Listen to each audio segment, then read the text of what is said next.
Ayah itu setelah keluar dari ICU, selang beberapa hari serangan lagi. Oh, serangan yang kedua. Serangan yang kedua, serangan jantung dan qadarullah meninggal. Pulang ya sudah dikuburkan.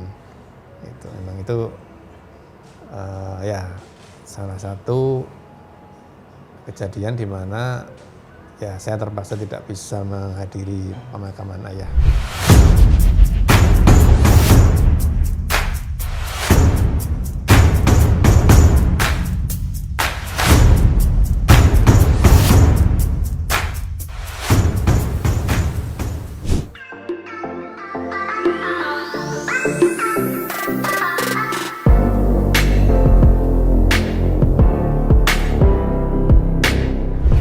Dalam menikmati hidup adalah salah satu cara menarik dalam menemukan kebahagiaan. Semisal bahagia karena tetap sehat dan juga bahagia untuk saling berempati. Nah, sesuai sekali untuk podcast kita sore hari ini, kita dengan dokter spesialis penyakit dalam yang juga Ketua Ikatan Dokter Indonesia Cabang Gresik yang memiliki ketertarikan dalam berbagai hal terkait sosial dan juga kebugaran. Nah, bahagia dengan caranya yang kreatif, unik, dan bermanfaat bagi bersama. Siapa lagi kalau bukan Dr. Umar Nur Rahman, spesialis penyakit dalam. Selamat sore dokter. Selamat sore. Assalamualaikum. Waalaikumsalam warahmatullahi wabarakatuh. Akhirnya kita bisa ngobrol ya dok ya? Iya. Setelah 2 tahun pandemi ya bisa ngobrol asik kayak gini kayaknya. Iya, alhamdulillah. Oke, dok, gimana kabarnya dok? Alhamdulillah, sehat. Sehat ya dok? New era yang sekarang dibanding sama pandemi yang kemarin, masih sibuk kayak pandemi yang kemarin nggak sih dok? Ya alhamdulillah ya, dengan pandemi yang semakin terkontrol ya, kita bisa kembali beraktivitas seperti dulu. Kemarin kita juga mengadakan seminar bisa dengan tatap muka ya. Bisa juga kita secara hybrid, di sebagian kita online dan sebagian offline. Alhamdulillah karena mungkin dalam 2 tahun yang lalu kita relatif sulit ya untuk melakukan aktivitas yang bisa dengan tatap muka. Gitu. Oke. Nah, ini kan kayaknya sekarang ini sebagai dokter, sebagai ketua ID. Ya. ID tahun 2001 sampai tahun 2024 ya dok ya? Ya, itu yang periode kedua. Periode yang kedua. Ya. Nah, ini masih sering melakukan hobi yang sekarang masih berjalan nggak sih dok? Ya alhamdulillah, hobi saya olahraga memang. Nice. Itu sebetulnya dari dulu sih saya senang olahraga ya, mulai kecil, badminton ya, kemudian tenis, pingpong ya, lari juga hobi. Cuman memang yang akhir ini kita tekuni adalah sepeda. Oh, goes gitu ya? Ya, goes. Khususnya itu MTB ya, goes, mountain bike.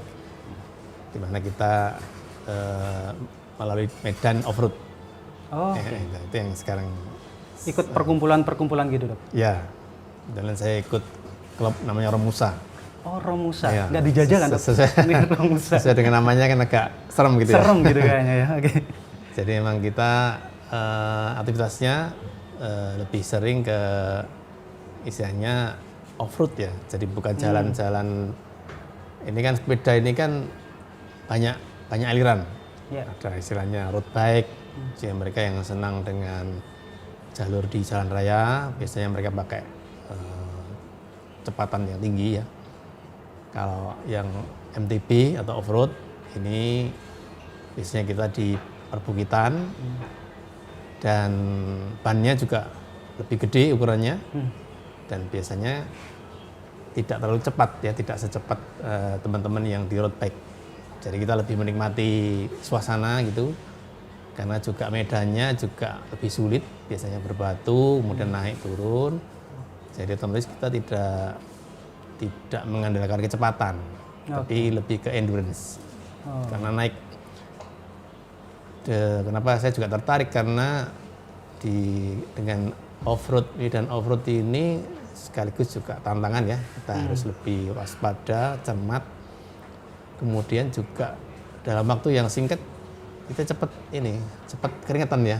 Karena nanjak ya, itu tadi ya. nanjak, jalannya berbatu-batu gitu. Jadi 30 menit sudah berkeringat. Oke. Meskipun jaraknya enggak panjang, enggak jauh ya. Oke. Nah, itu cepat. Biasanya kita lewat ke Bukit Hollywood di Gresik. Itu menjadi ya sehari-hari menu sehari-hari kita gitu. Oke. Punya pengalaman seru nggak sih Dok waktu bersepeda sama rombongannya Romusa itu tadi ya? Iya. Ya, serunya karena biasanya gini, kalau off-road itu kan risikonya paling kepleset ya. Oke. Kepleset. Nah, itu kalau teman ada yang jatuh, kepleset itu ya justru kita ini jadi untuk hiburan itu. Oh. Jadi diketawain teman-teman yang terjatuh. Ya, alhamdulillah karena kita kecepatannya juga tidak terlalu cepat sehingga biasanya teman-teman ya jatuh paling ya enggak sampai luka yang berat ya. Beda dengan risiko di road bike ya, kalau di jalan raya kan kalau mungkin risikonya di orang lain ya, bisa kena sepeda motor atau mobil yang lewat ya. Jadi secara umum sih off-road ini lebih aman ya, secara umum begitu. Pernah ikut event yang besar gitu Dok? Mungkin event nasional yang akhirnya kita rombongan nih ke Bali atau ke kota ya, yang kita lain. memang secara periodik kita mengadakan beberapa tour ke luar daerah supaya tidak bosan ya. Iya. Tapi yang paling menarik itu kalau kita ke Bromo ya. Kenapa Dok? Bromo itu view-nya. Oke. View-nya keren ya, karena sangat menarik dan menantang juga. Menanjak juga ya. Ya, Tantangannya naik turun itu. juga. Ya. Oke. Ini cukup seru kayaknya ya. Maksudnya di balik kesibukannya sebagai dokter, tapi masih menerima tantangan-tantangan hobi yang cukup menantang gitu ya. Iya, ya karena memang sepeda ini ada filosofinya juga ya. Jadi kita harus hati-hati ya, cermat melihat jalan, kemudian melihat risiko. Kita bisa mewaspadai risiko di depan kita, termasuk bagaimana kita handling ya, bagaimana kita mengendalikan laju sepeda ya, supaya kita tidak jatuh, tidak terpeleset. Nah, ini kan ada filosofi hidup juga di situ ya. Bagaimana kita meniti kehidupan seperti itu ya. Jadi juga menarik sekali kalau kemudian kita juga ketemu, misalkan kalau di Hollywood kita masih menemui ayam alas, ayam hutan ya. Iya. Ayam hutan. Kemudian pernah kita menemui burung hantu. Ya, burung hantu yang masih tersesat mungkin ya, atau elang itu masih kita nemukan, burung-burung itu masih kita temukan di medan-medan off-road seperti itu ya. Jadi itu sangat menarik. Jadi selain menantang juga view-nya itu yang kita pilih ya. Jadi apalagi kalau ini ya daun-daunan yang masih basah itu di pagi hari itu sangat refresh sekali ya. Seru sekali kayaknya. Oke, Dok. Ya. Kalau misalnya kita berbicara tadi hobi gitu ya, tapi kadang yang saya tahu bahwa Dokter Umar ini juga aktivis di dunia sosial, gitu ya. Kira-kira apa sih Dok kegiatan sosial yang selama ini berjalan gitu? Ya, memang kalau mata sosial itu mulai dari kita waktu kuliah ya, waktu kuliah di FK dulu memang kita sering mengadakan kegiatan-kegiatan sosial ya, khususnya pengobatan, kemudian hitanan massal itu memang menjadi aktivitas ketika kita kuliah dulu, dan itu berlanjut ya, mungkin berlanjut sampai sekarang. Jadi ketika di ID ini jadi seperti ingat waktu kuliah dulu. Jadi kita mengadakan lagi pengobatan. Kemarin kalau ada banjir kita adakan santunan, kemudian hitanan massal juga kita adakan. Jadi ketika saat ini mengadakan itu rasanya kembali ke zaman kuliah dulu gitu ya. Jadi tetap rasanya tetap semangat gitu. Rasanya masih kuliah dulu. Jiwanya itu masih jiwa muda gitu ya Dok ya. teringat zaman dulu gitu ya. Tadi banyak ya, Dok, ya. Ada hitan, lebih ke dunia medis karena dokter berkecimpungnya di dunia medis. Iya. Ya, Dok, ya. Nah, ada nggak sih, Dok, yang menarik dari kegiatan sosial itu yang akhirnya oke, ini kayaknya saya masih pingin untuk meneruskan kegiatan sosial ini. Ya memang karena kita bergerak di dunia medis ya dan organisasinya juga di ID ya, kita dokter, memang kita lebih mengedepankan kegiatan-kegiatan yang itu juga melatih skill ya, melatih skill dari teman-teman. Jadi seperti hitan itu kan teman-teman harus sambil melatih juga keterampilan di situ, kemudian pengobatan itu juga di situ. Jadi memang kita fokuskan ke sana. Di samping memang ada kegiatan seperti banjir itu ya kita berikan santunan itu, tapi banjir pun kita juga ngadakannya pengobatan. Ya, karena kalau medis ya, karena kalau kegiatan yang lain mungkin organisasi lain yang juga sudah melakukan ya, yang misalkan sembako dan sebagainya itu kan sudah banyak dikerjakan orang lain ya. Jadi kita fokuskan karena kita juga profesi di situ, jadi supaya kita lebih fokus itu. Oke. Pasti kalau kita dunia sosial yang sudah dialami sama dokter selama ini ya, Dok ya. Kira-kira apa sih, Dok, pelajaran hidup yang akhirnya bisa dialami oleh ya, dokter?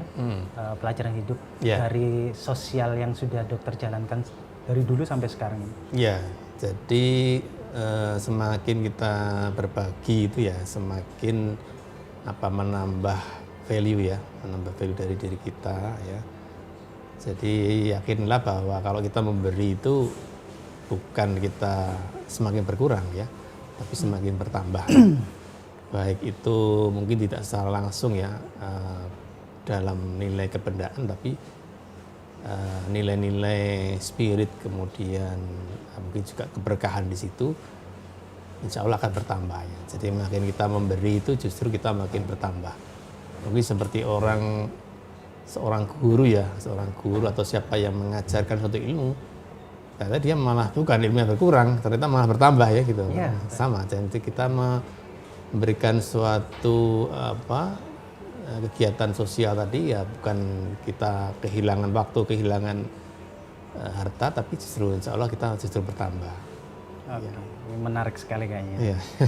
Dok, kita minum dulu kayaknya. Ini biar enak gitu ya. Kita ngobrolnya santai. Kan tadi kita ngobrol asik gitu ya. Jadi sambil kita minum, sambil saya tuh sebenarnya punya foto, Dok. Nanti saya tunjukin ya. Sambil kita minum dulu. Boleh. Ini menu hangat aja ini biar. Ya. Karena santai jadi santai jadi. Dok, saya itu dapat foto. Ya. Bisa diceritain nggak sih, Dok, foto ini? Nah, ya. Ini siapa? Ya. Terus gimana gitu ya? Mungkin saya perlihatkan. Ya. Nah, seperti ini. Ini foto zaman kapan sama ibu ya, Dok? Iya, itu ibu sama saya. Ibu, ya. Ini di mana ini, Dok? Foto ini, Dok? Ya, itu ketika saya PTT. Jadi ketika kita lulus tahun 93, kita mendaftarkan sebagai dokter di daerah. Namanya dokter pegawai tidak tetap. Pegawai tidak tetap. Okay. Jadi di situ tidak diangkat pegawai negeri juga belum atau bukan, tapi istilahnya semacam dikontrak untuk waktu tertentu, waktu 3 tahun. Okay. Ya, di situ kita memilih areanya. Ada area yang terpencil, sangat terpencil atau biasa. Nah, kebetulan saya mendapat tempat yang terpencil di tengah-tengah, enggak sangat terpencil tidak, tapi juga tidak biasa. Di mana, Dok? Itu di Kalimantan. Di Kalimantan. Di Kalimantan Selatan. Selatan. Ya, Oke. daerah Kalimantan di daerah Hulu Sungai. Hulu Sungai. Hulu Sungai Utara. Jadi ada Hulu Sungai Selatan, Hulu Sungai Tengah, Hulu Sungai Utara. Makin utara makin ke atas, makin jauh dari Banjarmasin, ya, dari kota. Banjarmasin, oke. Kita 200 kilo dari Banjarmasin. Oh, okay. Jadi di Hulu Sungai Utara, nah itu kita mendapat bekerja di suatu puskesmas namanya Awayan, Hulu Sungai Utara, Kecamatan Awayan.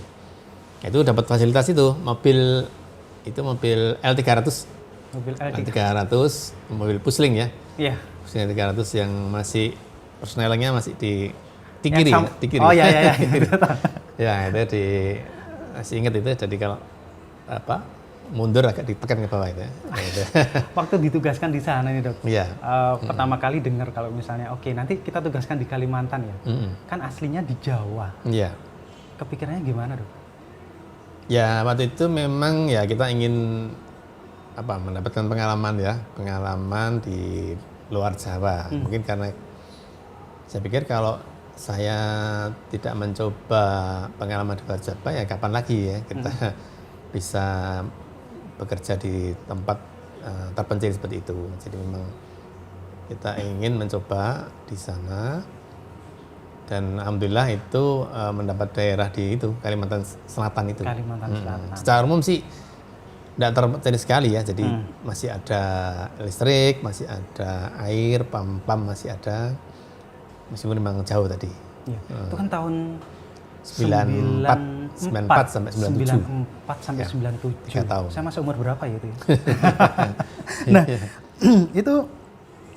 itu nggak tahu ya. Pikiran kalau misalnya 94 sampai 97 terus di daerah Kalimantan Selatan itu kan kayaknya kepikirannya kayak terpencil banget gitu ya. Nah, terus gimana dok akhirnya beradaptasi ya dari Jawa yang yang kayak gini terus akhirnya di Kalimantan dengan kondisi yang berbeda culture gitu ya dok ya? Iya. Ya memang ini sekali ya, khususnya bahasa. Oke. Bahasanya beda banget, ya culture relatif juga beda. Saya sampai beli, ternyata ada buku ini, kamus bahasa Kalimantan ada. Ya, beli di sana itu. Oh ada ya? Iya, karena kadang bingung ya dia ngomong apa ini ya, lebih cepat dan agak keras ya. Oh tapi nggak bahasa Indonesia gitu ada pas? Bahasa Indonesia. Cuman ada beberapa kosakata yang ya campur-campur. Oh, okay. Kosakata yang kadang kita nggak ngerti. Misalkan kayak katur-katur, apa itu katur-katur? Kita begel-begel. Oh, katur. Kok sering orang ngomong katur-katur apa ya? Ternyata begel-begel gitu ya. Ketika kata yang seperti itu yang akhirnya, tapi ya karena kita tinggal di sana ya lama-lama ya paham bisa, gitu ya, paham, ya. Bahasa Indonesia. Itu kan kalau pedalaman gitu ya, Dek. Pedalaman itu kalau zaman dulu kan belum ada yang namanya telekomunikasi gitu ya, Dek. Iya, betul. Zaman dulu belum ada. Dulu adanya belum ada handphone. Belum ada handphone. Handphone itu masih tahun sekitar 2000 ya, ke atas. 2000-an ya gitu ya. Nah, itu masih tahun. Terus masih surat-suratan gitu, Dok? Atau iya, betul. Jadi kalau milenial nggak pernah itu dok surat-suratan. Surat-suratan iya. Masih pakai surat. Jadi memang belum ada HP. Yang ada wartel.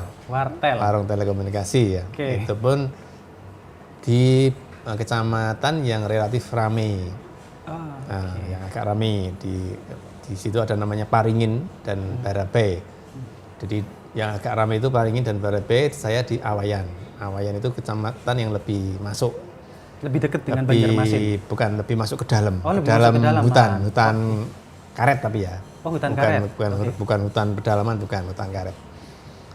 Nah, di situ masih sepi sehingga belum ada wartel. Belum ada wartel. Nah, sehingga kalau saya ingin komunikasi dengan keluarga di Jawa, ya saya harus ke kota, dalam arti ke kota ke kecamatan ya. Itu sekitar 30 km. Wow, 30 km. Ya, ke wartel itu. Untuk telepon aja. Ya, gitu untuk telepon ke wartel. Ini kalau misalnya anak milenial 30 km untuk telepon itu kangennya sudah hilang. Iya. Gitu ya, Dok? Gitu. Dan ada angkanya itu. Di wartel kan ada angkanya. Titik tambah. Lama kan rupiahnya terkelihatan di situ. Oh iya. Jadi harus berapa iya, berapa rupiah yang harus dibayar. Wah, itu kalau sekarang itu namanya Dilan. Nah, kalau dulu sudah ada Dilan ini. yang kalau katanya rindu itu berat, ini rindu itu sudah lama gitu. Kalau dokter Umar itu harus harus menuju 30 kilo ya? Iya. Untuk hanya itu untuk telepon. Kalau biasanya sekarang, kita ke sana itu hari Minggu. Oke. Dan kita bareng-bareng dengan beberapa teman Nah, yang sama-sama di Puskesmas. Kita bareng-bareng naik mobil pusling itu. Jadi kita ke kota lah gampangnya sambil jalan-jalan hari Minggu sambil sambil melepaskan telepon. rindu Iya. dengan keluarga gitu ya, Dok. Kebetulan ada diskon kan kalau hari Minggu kan 50% itu Ya. biaya interlokal. Iya, iya, iya. Dok, kalau saya tahu pernah ini akhirnya pernah memilih ya, Dok ya. Ada cerita kalau dokter akhirnya harus tetap melakukan profesionalnya dokter pada saat ayahandanya sakit. Iya. Gitu ya, Dok ya. Itu masih di Kalimantan ya, Dok ya? Ya, memang waktu itu ayah sempat sakit jantung waktu itu ya, sakit jantung. Waktu itu kita ingin nengok sebetulnya, waktu sempat masuk ICU. Setelah masuk ICU, waktu kita mau pulang itu ternyata sudah keluar dari ICU. Sudah keluar dari ICU, waktu kita telepon itu sudah boleh pindah ke kamar. Sehingga waktu itu niat untuk pulang kita tunda, maksudnya kan sudah waktu itu mau sekalian lebaran nanti mungkin pulangnya nengok gitu ya. Nah ternyata ayah itu setelah keluar dari ICU selang beberapa hari serangan lagi. Oh, serangan yang kedua. Serangan yang kedua, serangan jantung dan qadarullah meninggal. Nah masalahnya ketika saya di Kalimantan, di sana kan komunikasi tidak seperti sekarang ya, tidak ada HP, nggak ada apa. Sehingga waktu itu komunikasinya lewat orari. Radio. Orari. Dulu kan ada orari ya. Iya, ya, radio. Jadi orari itu di istilahnya kayak apa itu? Dari Solo kan, rumah saya Solo itu kayak apa ya, kayak diimbal apa ya. Iya. Terus informasi terus sampai ke Kalimantan. Kalimantan baru ke Dinkes ya waktu itu, Dinas Kesehatan, petugas Dinas Kesehatan ke tempat saya memberitahu kalau ayah sudah meninggal. Berarti nggak sempat untuk itu ya, Dok? Sehingga ketika saya pulang ya sudah dikuburkan.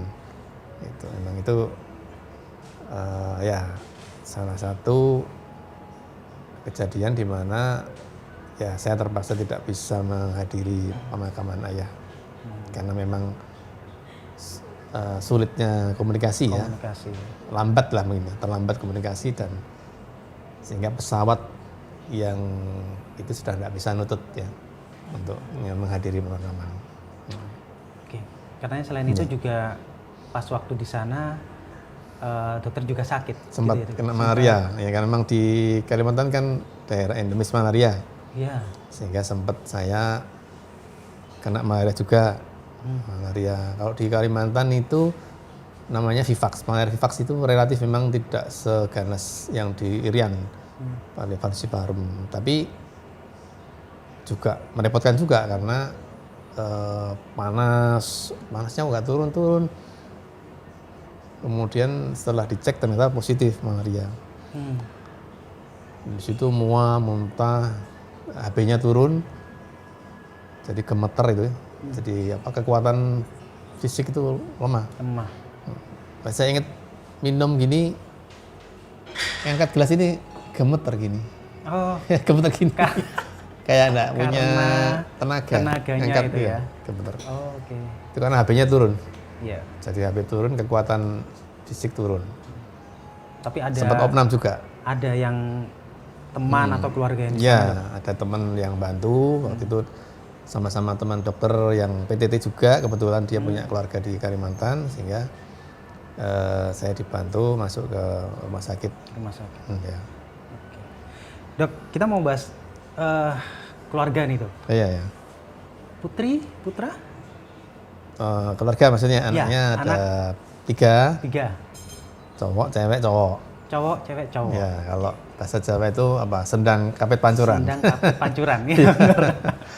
Nah, ada yang ngikuti ini nggak sih dok, apa namanya Profesi, karir ya. profesi orang tuanya Ya, gitu jadi kalau dokter anak saya gitu. pertama kebetulan dia hobinya bisnis. Oh, oke. Ya bisnis mungkin ikut ibunya mungkin ya. Jadi dia masuknya di bisnis manajemen Bisnis, di oke. ITB.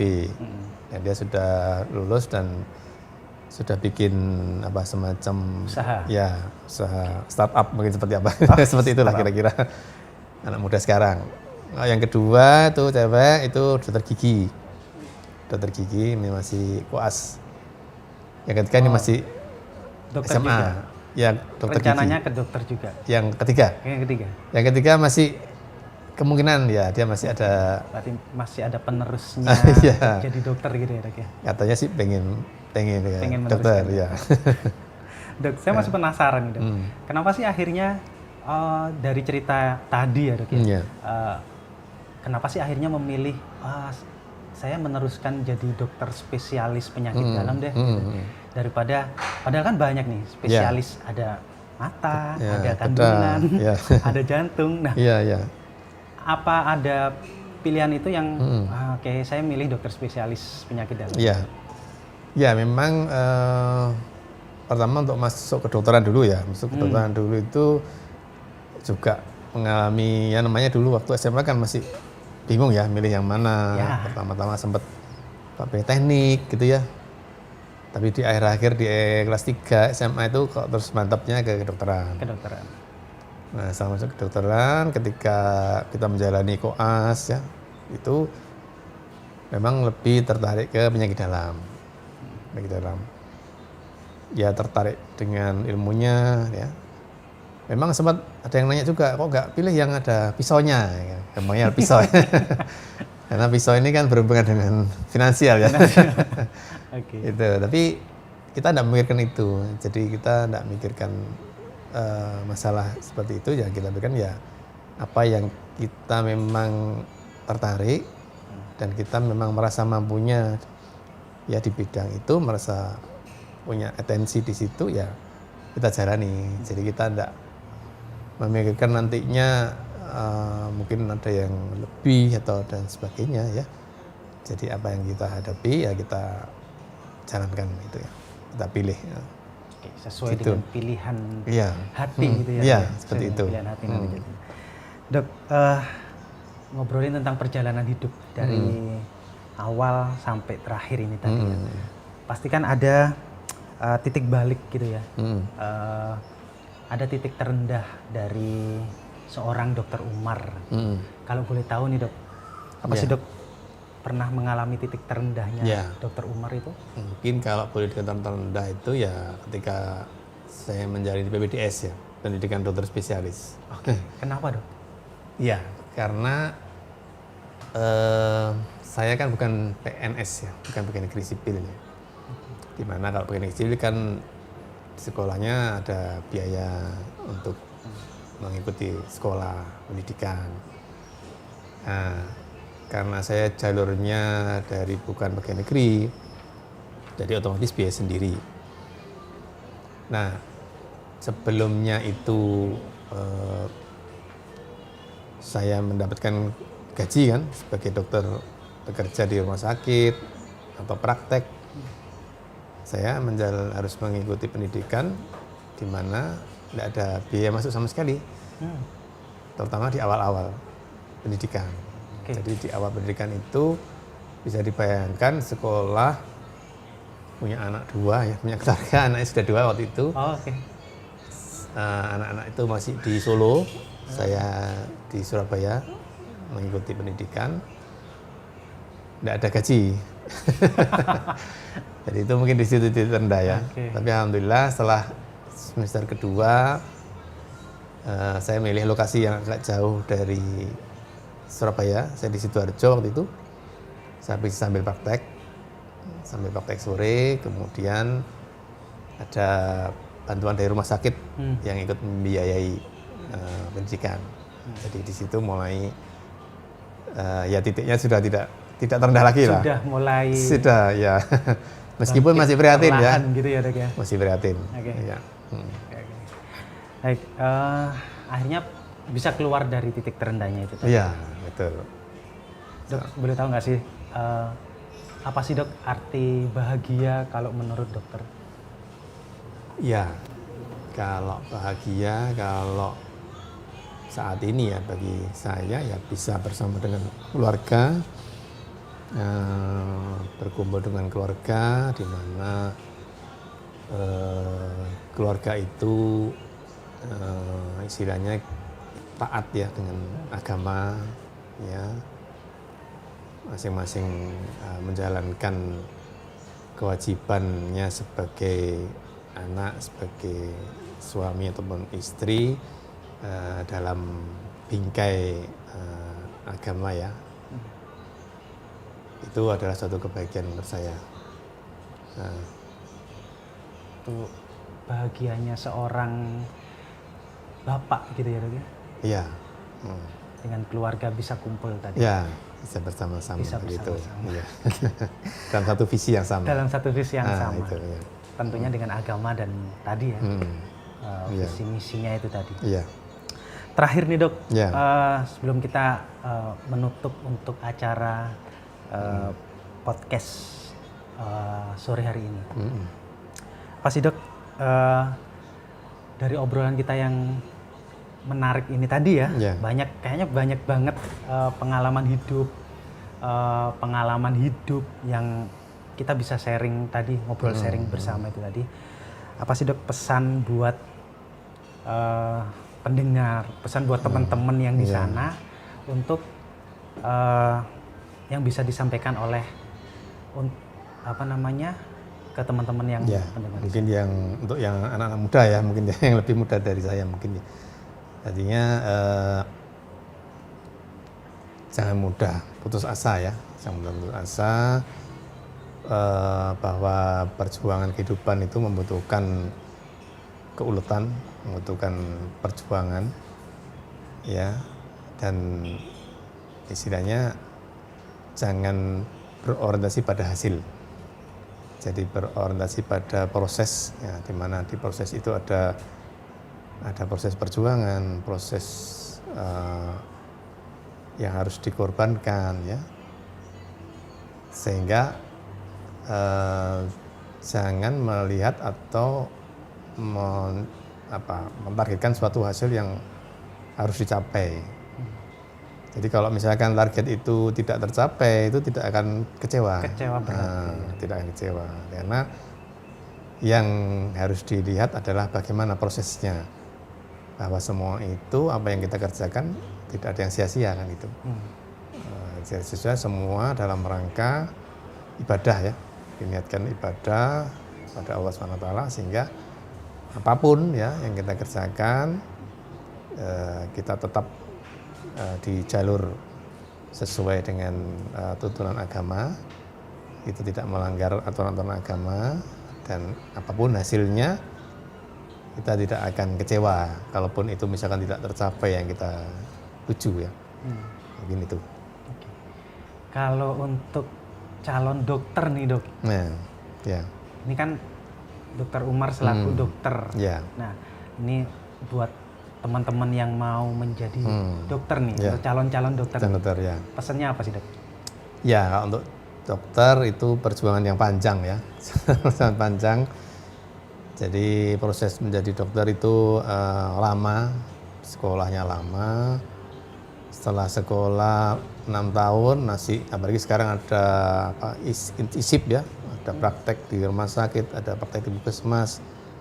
Setelah itu dia mungkin masih harus ngambil spesialis ataupun dia harus ngambil S2, S3 dan sebagainya. Itu adalah proses yang panjang ya.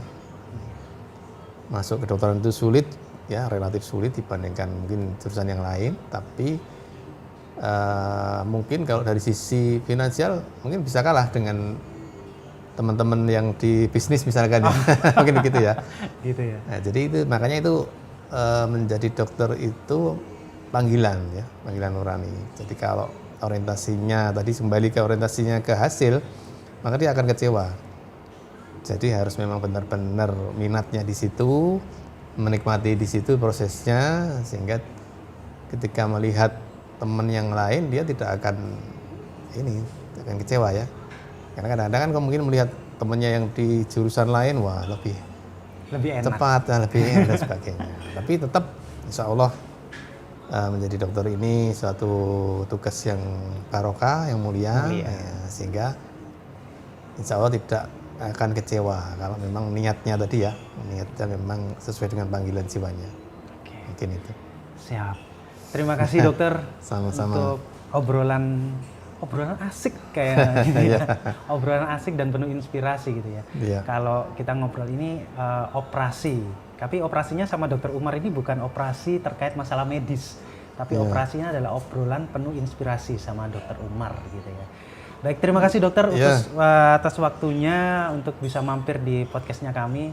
Iya, terima Sehat-sehat kasih selalu, Pak Indra. salam buat keluarganya. Sama-sama Pak Indra. Baik. Itu tadi obrolan seru dengan Dr. Umar Nur Rahman, spesialis penyakit dalam. Kita akan ketemu lagi dengan tokoh-tokoh yang lainnya yang penuh inspiratif tentunya dan yang asik. Nah, jadi kita akan ketemu lagi nanti. Saksikan terus di podcast di YouTube Ailing Group. Saya tutup untuk podcast kita sore hari ini. Have a nice weekend and bye-bye.